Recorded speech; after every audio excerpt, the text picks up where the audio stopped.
YouTube. So this is going to be the Step 2 CS question and answers video, and I also wanted to do talk about a few things that I forgot to mention in the first video.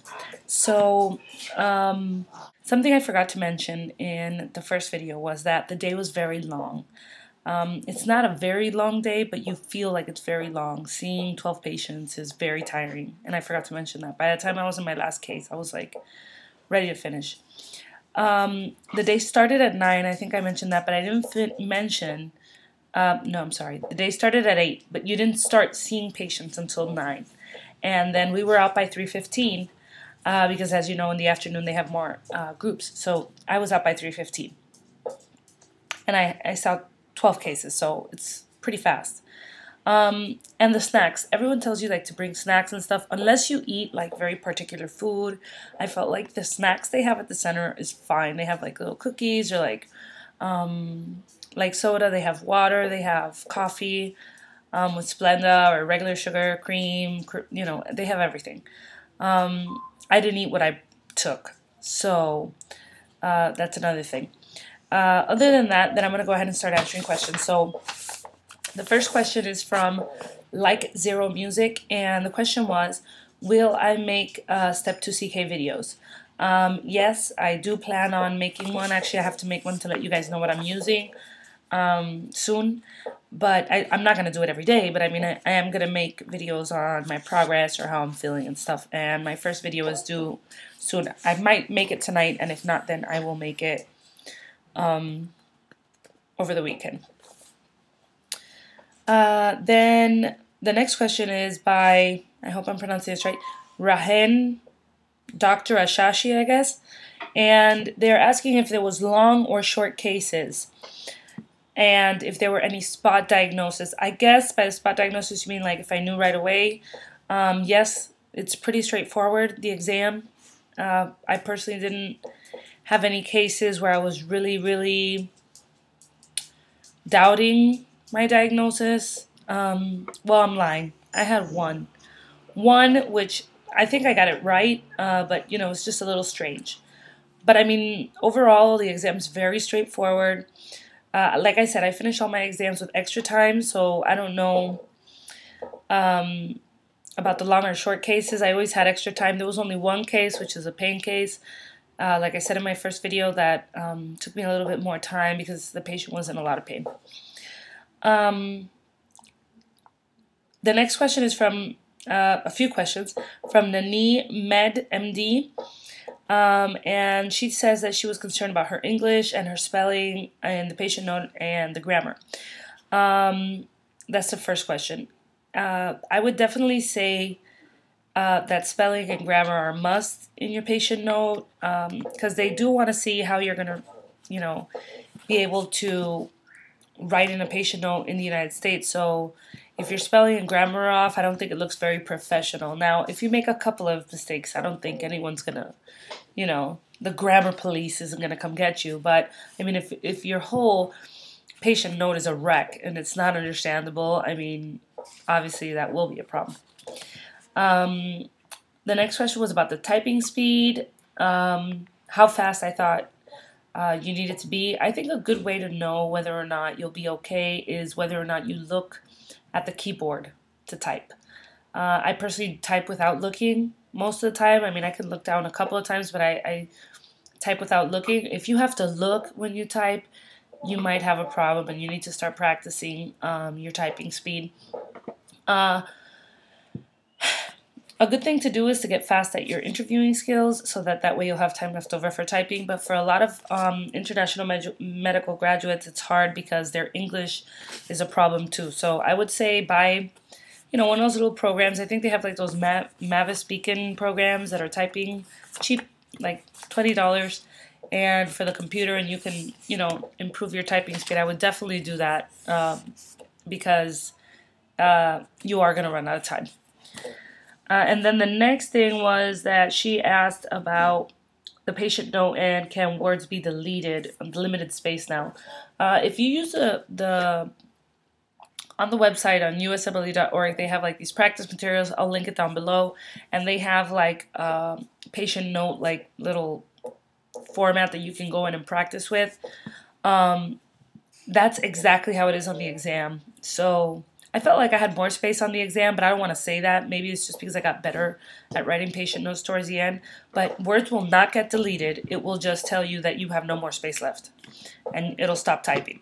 So, but words don't get deleted. So, but you do have to practice on being very precise on what you want to say. You know what I mean? If you're saying the patient has pain in her right arm, you know, you have to like, you know, patient has pain, arm,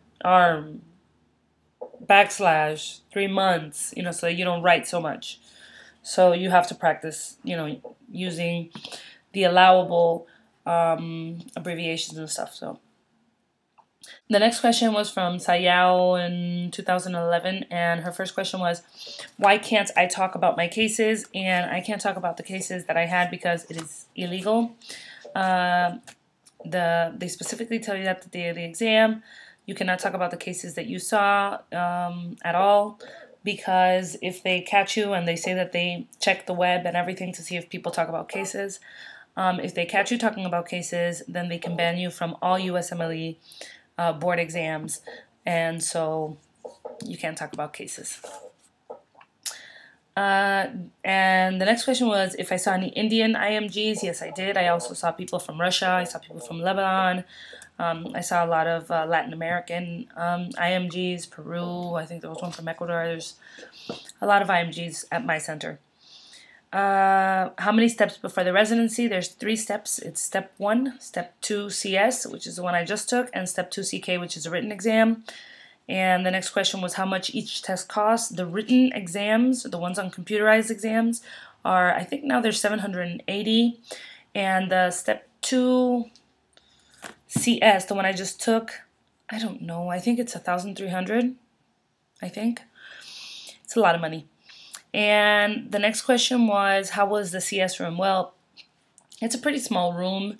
There's like just a regular patient examination table, and then there's a little corner where you can wash your hands. There's also a computer in the room, which is where the SPs, you know, put in the information about you when you walk out of the room. So it's a pretty small room, but I mean, it's comfortable. It's not uncomfortable. There's also a chair and little like doctor's seat, one of those little, like, I don't know what you call them, you know what I mean, where doctors sit down. It's not a chair, what do you call that? You know what I mean. Anyway, for you to sit down. The next question is by O Enamo. And the question was, is first aid enough? Yes, first aid is definitely enough. Those cases and the mini cases, I think that's more than enough than what you need. But what you need to do is practice, I think. Especially being IMGs, you have to practice a lot. The next question is from the USMLE forums, and Mean Mr. Mustard asked me, did you do the focus physical exam prior to other parts? To be honest with you, I did the focus physical exam first when the patient was in very bad pain. But other than that, then first I would do a general physical. I always did it in an order. I planned to do it always in the same order, but if I saw that I was taking a lot of time in the history taking, then I would do focused and then go. If I felt like I had time, then, you know, I would just do it the way I always do it, which is I would just start with the general exam, you know, look at the eyes, check the neck, and then check the hands, look at the feet for edema, you know, things like that. And then I would go ahead and do, I always did cardiac and respiratory, and then whatever else I needed to do. So the focus exam. If the focus exam was one of those, then I would do it a little bit more specific to that system. So, and then you said if I had an order to my neurological exam, yes. And what I would do was I would do first a mental status, so person, place, and time. Then I would do cranial nerves briefly. I didn't, you know, I mean, if you just do a few of the cranial nerves, you know, they're not doctors, so they'll figure it out, and you say, oh, I'm going to check your nerves now, and whatever, they'll figure out, and they'll write down and check that you did cranial nerve. So, I mean, I did most of them, but I wasn't like anal about remembering every single cranial nerve or whatever. Then I would do a sensory exam, like dull, sharp. That's what I did, and I would do it on all 4 limbs, and that's it. Then I would do a motor exam, which I would do pull out, push in, and then I would ask them to kick out their legs, and I would also ask them to abduct their arms. Then I would do deep tendon reflexes, and I would just do brachial and patellar, and then once I finished that, I would go ahead and with the hammer do the Babinski on the foot, and then the last thing I would ask the patient to do was to walk. So I would ask them to walk in the room, and that was, to do the cerebellar or whatever. If you get really good, you can do this in 3 minutes. I mean, it's not very long. People think it's long, but you can do it quickly. And then the last question is Haga, which the question was, did I take notes during the patient encounter? Yes. The way I did it was that I would walk into the room, I would introduce myself, I would tell them that I was a physician on duty and that I was there to ask them a few questions and do a physical exam. And then I would ask them if that was okay. Then I would, a lot of my patients were draped already, so they had the drape on their legs. So I didn't ask them to drape. I would just say, oh, you're comfortable, okay, whatever. And then, in fact, all my patients were draped, all of them. And then what I would do was I would go ahead and tell them that if it was okay for me to take a seat, and then I'd ask them if it was okay if I took notes while we were. I would say, I'm going to take a seat. Is it okay if I take notes as we're speaking? And then they would say, okay. And then that was it. So I cleared that, and I don't take notes. I mean, I had my mnemonics, and I would just check or cross. If there was something I had to write, then I would write. But you have to remember to really maintain eye contact with the patients when you're asking questions and listening to their answer. And then after I would do that, I would look down and check, and then, or cross out, do you have any nausea or sickness to your stomach? No. Okay. And then I'd look down, and that would give me a chance, as I was crossing it out, to look at the next thing I had to ask. Okay, so have you had any palpitations? Like that. But you have to make eye contact with patients, which for the IMGs that are from the US, it's a little bit easier. We just naturally do that. I know a lot of people from other countries, like Pakistan. I don't know about India, but I know Pakistan and a few of those countries, they don't make eye contact, and you have to really